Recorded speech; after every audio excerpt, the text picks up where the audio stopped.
ఓం నమః శివాయ. ఓం నమో నారాయణాయ.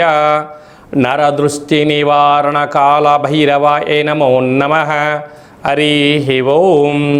మా ఛానల్కి స్వాగతం. చూస్తున్న వీక్షకులకు ప్రేక్షకులకు ప్రియ కాల భైరవ భగవద్బంధులకి స్వాగతం పలుకుతూ మమ్మల్ని ఎంతగానో ఆదరిస్తూ ఉండబడినటువంటి ప్రియ సోదర సోదరీమణులకు, జ్యోతిష్య అభిమానులకు, సనాతన ధర్మ సంరక్షణ అందరికీ కూడా వైశాఖ మాస పూర్ణిమ శుభాకాంక్షలు.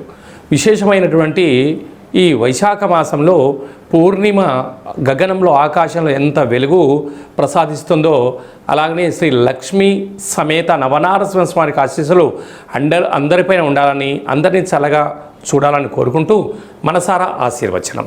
ద్వాదశ రాశుల్లో గ్రహ గమనాలు వీక్షింపచేద్దాం. 1/5/2026 నుండి 15/5/2026 వరకు ద్వాదశ రాశిలో గ్రహ గమనాలు వీక్షింపచేద్దాం.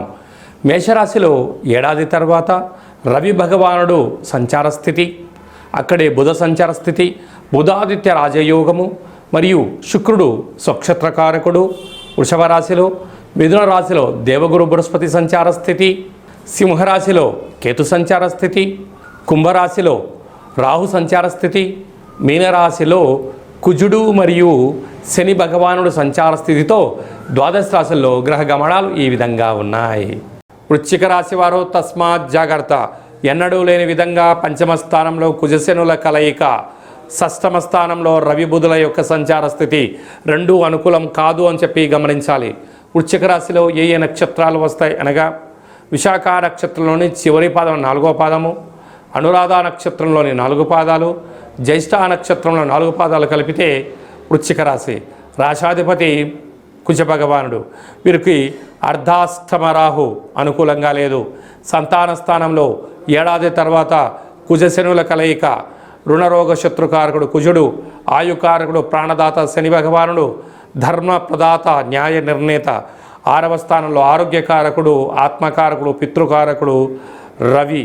ఈ 3 గ్రహాల సంచార స్థితి అనుకూలంగా లేదు కనుక పెట్టుబడులు, ఆలోచనలు, కొత్త పనులు ఇలాంటి కాల సమయంలో ప్రారంభించకపోవడమే ఉత్తమోత్తంగా భావించగలగాలి. గ్రహస్థితి అనుకూలంగా లేనప్పుడు ఆధ్యాత్మికంగా ఉండడం, సత్ప్రవర్తనగా ఉండడం వలన ఆరోగ్యంగా ఉండడం, ఆనందకరంగా జీవితాన్ని ఏర్పాటు చేసుకోగలిగితే ధనం, సమయం, ఆరోగ్యం మీ సొంతమవుతుంది.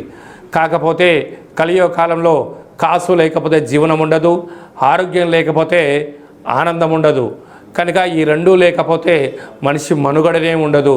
కనుక వృశ్చిక రాశి మిత్రులారా, ఇది చాలా అరుదైనటువంటి గ్రహ సంచార స్థితి ఉంది. కనుక ఇలాంటి కాల సమయంలో లక్ష్మీ నవనారసింహస్వామి వారి యొక్క కళ్యాణంలో పాల్గొనడం, ఆ అక్షంతలను శిరస్సు పైన వేసుకోవడం శక్తి కలిగింది. ఎర్రటి గులాబీల మాలను స్వామివారికి సమర్పించండి. అలాగనే ఈ పూర్ణిమ తిథి యందున వెడల్పాటి నీటిలో ఎర్రటి కుంకుమను, నవధాన్యాలను వేసి మీ చంద్రభగవాన్ని చూస్తూ మీ మనసులో కోరికలు నెరవేర్చాలని చెప్పి దండం పెట్టుకొని వీటిని తీసుకొని వెళ్ళి మేడి చెట్టుకు పోసినట్టయితే సకల గ్రహ దోషాలు తొలగి ఐశ్వర్యమానందం కలిగి ఉన్నతమైన జీవన ప్రయాణాలలో మీ విజయాన్ని ఎవరు ఆపలేరు అని చెప్పి గమనించాలి. మనకు ఈ విధంగా వైశాఖ మాసం అంతను కూడా అద్భుతమైన ఆధ్యాత్మిక మాసము. అంటే సకల దేవతలు జన్మించినటువంటి కళ్యాణ మహోత్సవ కార్యక్రమాలను కూడా మనం చూసుకుంటూ ఉంటాం. కనుక ఈ వైశాఖ మాసంలో పూర్ణిమకు తిథి రోజు ఒక్కరోజు ముందర మనకు లక్ష్మీ నవనారసింహ స్వామి యొక్క జయంతి మహోత్సవ కార్యక్రమాలు కూడా జరుగుతున్నాయి. కనుక మనమందరము కూడా స్వామివారి కళ్యాణంలో పాల్గొన్న తదనంతరము ఈ పూర్ణిమ తిథి యందున తప్పకుండా రాత్రిపూట ఒక వెడల్పాటి పాత్రలో నీటిలో విభూదిని వేస్తే తెల్లగా కనపడుతుంది. అందులో నుంచి చంద్రుని దర్శించగలిగినట్లయితే ఆ చంద్రుని చూస్తూ మీ కోరికలు కోరుకొని ఈ యొక్క సంపూర్ణమైనటువంటి చంద్రుని దర్శనం చేసినటువంటి ఈ యొక్క క్షీరసాగరంతో సమానమైనటువంటి ఈ యొక్క విభూది జలాలను తలపైన చల్లుకున్నట్లయితే, తదనంతరం ఒక మామిడి వృక్షానికి పోసినట్లయితే అఖండమైన అష్ట కష్టాలు తొలగిపోయి అష్టైశ్వర్య ప్రాప్తి కలుగుతుందని చెప్పి గమనించాలి. మనము ముఖ్యమైన పండగల గురించి క్లుప్తంగా, సవివరంగా, సంపూర్ణంగా తెలుసుకుందాం. 1వ తారీఖు మే నెల 2026వ సంవత్సరము వైశాఖ మాస పూర్ణిమ స్వాతి నక్షత్రంతో కూడుకున్న పూర్ణిమ సందర్భంగా సంపూర్ణమైనటువంటి లక్ష్మీదేవి కటాక్షం కోసం చేసేటువంటి పూజా కార్యక్రమం ఏ పూజ చేసినా, ఎందుకనగా లక్ష్మీదేవి క్షీరసాగర మదనంలో మనకు ఉద్భవించిందని మనకు వేదాలు చెప్తున్నాయి. కనుక ఆ రోజు ఉప్పును పూజ చేసి ఆ ఉప్పును ప్రవహించే నీటిలో వేసిన, లేకుంటే ఇంట్లో నైరుతి మూలలో ఉంచినట్టయితే లక్ష్మీదేవి కటాక్షం అపారంగా కలుగుతుందని చెప్పి కూడా గమనించాలి. 10వ తారీఖున వైశాఖ మాస బహుళాష్టమి కాళాష్టమి కనుక కాళాష్టమి సందర్భంగా గృహంలో కాళభైరవ స్వామి స్మరణ, ధ్యానము, దీపం వలన సకల అష్ట కష్టాలు కూడా తొలగిపోతాయి. 12వ తారీఖున హనుమాన్ జయంతి కనుక మనకు రామతత్వానికి, భక్తితత్వానికి హనుమంతుడు స్వామివారే కనుక ఆ రోజు హనుమంతుల స్వామివారికి తమలపాకుల పైన శ్రీరామ శ్రీరామ అని రాసి 100 ఆకుల పైన సింధూరంతో రాసి ఆయనకు మాలను సమర్పించినట్టయితే సకల భూత ప్రేత పిచాచ సకల శనిగ్రహ దోషాలు సంపూర్ణంగా తొలగిపోతాయని చెప్పి గమనించాలి. అలాగనే మీ వ్యక్తిగత జాతకం తెలుసుకోవాలనుకుంటున్నారా? మీ యొక్క పేరు, పుట్టినటువంటి తేదీ, నెల, సంవత్సరం, పుట్టిన సమయం రాసి వాట్సాప్ ద్వారా పంపించగలరు.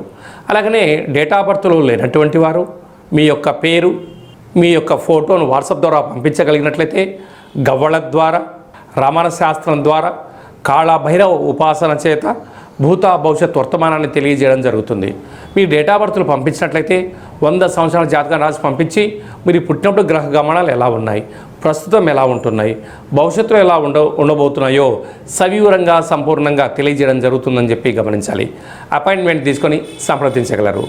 అందరికీ శుభాన్ని, జయాన్ని, ఐశ్వర్యాన్ని, ఆనందాన్ని ప్రసాదించాలని మనసారా ఆశీర్వచనం.